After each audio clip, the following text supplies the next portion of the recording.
আসসালামু আলাইকুম। শনিবার রংপুর বিভাগের লালমনিরহাট ও জলঢাকার জনসভায় বক্তব্য রাখবেন বাংলাদেশ জামায়াতে ইসলামীর আমির। আমাদের রংপুর ব্যুরো প্রতিনিধি মোহাম্মদ জেসমিন আক্তারের পাঠানো তথ্যভিডিওর চিত্রে দেখুন ডেস্ক রিপোর্ট। বিস্তারিত জানাচ্ছি আমি ইভা। বাংলাদেশ জামায়াতে ইসলামীর আমির ডাক্তার শফিকুর রহমান আজ শনিবার 19 এপ্রিল সকাল 9টায় লালমনিরহাট ও বিকালে রংপুর বিভাগের নীলফামারী জলঢাকা উপজেলায় বক্তব্য রাখবেন। এই দুটি বিশাল জনসভায় তিনি তার মূল্যবান বক্তব্য রাখেন। বাংলাদেশ জামায়াতের আমির ডাক্তার শফিকুর রহমান এর আগমনে লালমনিরহাটের 5টি উপজেলা ও জলঢাকা নীলফামারী জেলার 6টি উপজেলায় ব্যাপক প্রচারণা করেছেন। দলটির নেতাকর্মীরা মোটর সাইকেল শোডাউন ও হ্যান্ডবিল সহ ব্যাপক প্রচারণা চালিয়ে যাচ্ছেন। আজ বিকেলে জেলা প্রেস ক্লাব লালমনিরহাট ও নীলফামারী প্রেস ক্লাবের গণমাধ্যম কর্মীদের সাথে মত বিনিময় সভার আয়োজন করেন। জামায়াতে আমিরের আগমন উপলক্ষে জেলা দুটির সর্বত্র জানিয়ে দেওয়া হয়।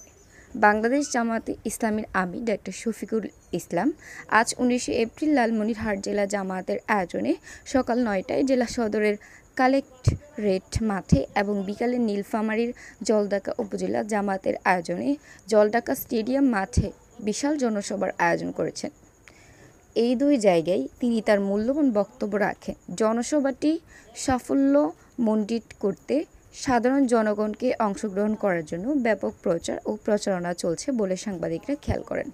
উক্ত স্থানীয় সাংবাদিকদের সাথে মতবিনিময় সভায় উপস্থিত ছিলেন লালমনিরহাট ও নীলফামারী জেলার গণমাধ্যম কর্মীগণ।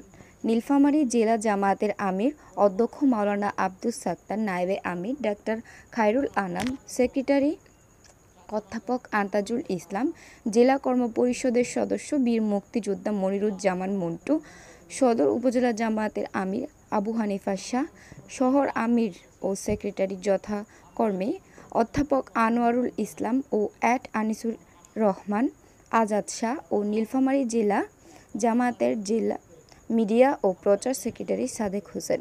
মতবিনিময় সভাটি সঞ্চালনা করেন শহর অ্যাসিস্ট্যান্ট সেক্রেটারি মামুনুর রশিদ, পটুয়াখালী প্রমুখ। লালমনিরহাট জেলার জামায়াতের আমির ও কেন্দ্রীয় মজলিসের শুরা সদস্য অ্যাডভোকেট মোহাম্মদ আবু তাহের, লালমনিরহাট মোহাম্মদ আনোয়ারুল ইসলাম রাজু, 2 মোহাম্মদ ফিরোজ হালদার লাভলু। আমার প্রিয় সহকর্মী বলেছেন, আমরা 2001 থেকে 6 4 দলীয় সরকারের অংশ ছিলাম। সেখানে আমাদের 2 জন শীর্ষস্থানীয় নেতা তারা 3টি মন্ত্রণালয়ের দায়িত্ব পালন করেছেন। তাদের বিরুদ্ধে হাজার জাতের মিথ্যা অভিযোগ দিয়েছে, কিন্তু তারা দুর্নীতি করেছেন এই প্রশ্ন উঠাতে পারেনি। দুর্বৃত্তন অনুবীক্ষণ যন্ত্র দিয়েও কেউ তাদের ক্ষেত্রে কোনো দুর্নীতি খুঁজে পায়নি। তারা শুধু সৎ ছিলেন এমন নয়, তারা সৎ ছিলেন, স্মার্টও ছিলেন। দক্ষতার সাথে তারা 3টি মন্ত্রণালয় সামাল দিয়েছেন। সম্মানিত বন্ধুগণ, 10টা মন্ত্রণালয় যদি জামাতে ইসলামের হাতে আসতো তাহলে 10 মন্ত্রণালয়ে একই চিত্র দেখা যেত। মন্ত্রীরা দেশের সব কাজ করবেন না,